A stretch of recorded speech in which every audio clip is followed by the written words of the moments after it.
Hey everybody, how's it going? Welcome back to Copper Jacket TV. So we have something extremely important to talk about today. A new piece of legislation that was just introduced in the state of California called AB 1333, which is the absolute worst piece of anti-self-defense legislation that I have ever seen introduced in that state. And we need to talk about it today because it could ruin some people.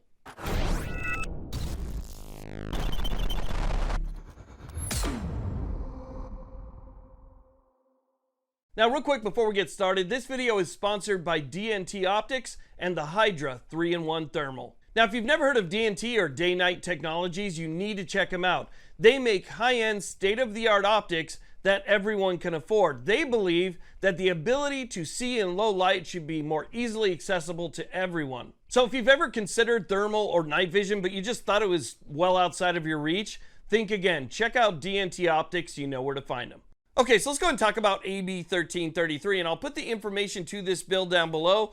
And if you're somebody who lives in California or you plan on visiting California, I highly suggest that you read it because this will fundamentally change your ability to defend yourself in that state. Now, AB 1333 is yet another Bruin response bill. If you're not aware of what Bruin was, Bruin basically told states like California that they could no longer use good cause or just cause when considering an application for a carry permit. And because of that, more and more people started to apply, more and more people got their permits across all counties in California, and it just kind of exploded, which was a great thing, right? We had more people with the ability to defend themselves. Well, obviously, the left doesn't like that very much, and so what did they do? Well, they crafted AB 1333 to greatly impair your ability to defend yourself. So let's talk about exactly how it does that.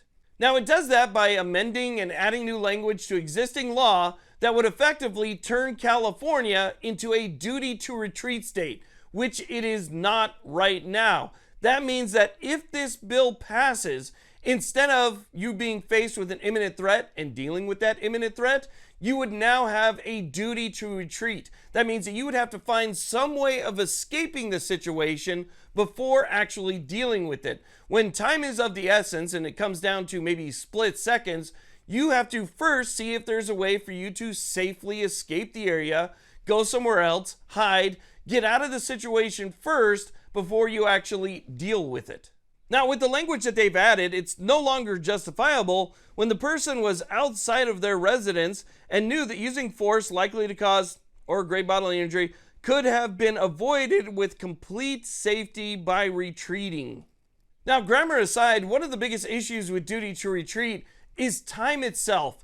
As the defender, you are the reactor, right? You're reacting to the situation, and so you're already behind the ball. And now they want you to be able to tell whether or not there was a clear path for you to be able to escape. You know, they're going to scrutinize absolutely everything about what should be a clear-cut self-defense incident. They're going to take a look at it and say, well, was there a door behind you that was unlocked? Could you get through that door and close it and lock it to put that barrier between you?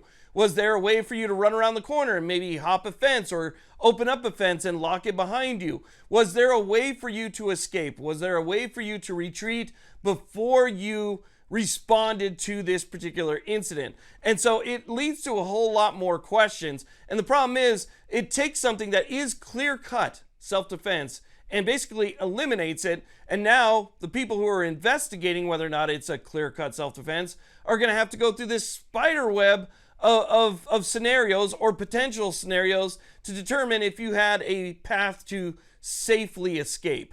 So as your own defender, you just don't have time for all of that. And how many people are going to get swept up by prosecutors who are just looking for somebody like you, who say that, well, yep, you could have got inside your car and closed the door, or you could have done something, right? Something else. They're going to look for something else. If they can point to that something else, and they can point to existing law in California, then you're going to be the one that ends up behind bars when you were the one that was actually defending yourself. And so you can see how dangerous this becomes for people who want to protect themselves or their families. This puts a barrier and an infringement on your right to self-defense. Now, I know this bill isn't really the deep dive that I normally do on bills like this, but to be honest with you, because the language in the bill, I can't really show very much of it anyway, so I suggest you check it out for yourself. But I wanted to give you guys that short summary of what this bill is all about so that you guys are aware, so that you guys know what they're trying to do. But I can tell you that there is quite a bit more in this bill as well, including the ability to defend yourself inside your own home. That's included in this as well. So there is a lot going on with AB 1333. If you guys are able to contact your legislator, please do so. Let them know that you oppose this and kind of, just speak up. Let them know that this is going to get a lot of people in trouble. So anyway, I want to thank you all very much for watching. I really do appreciate it. Please like, subscribe, and you guys have a great day.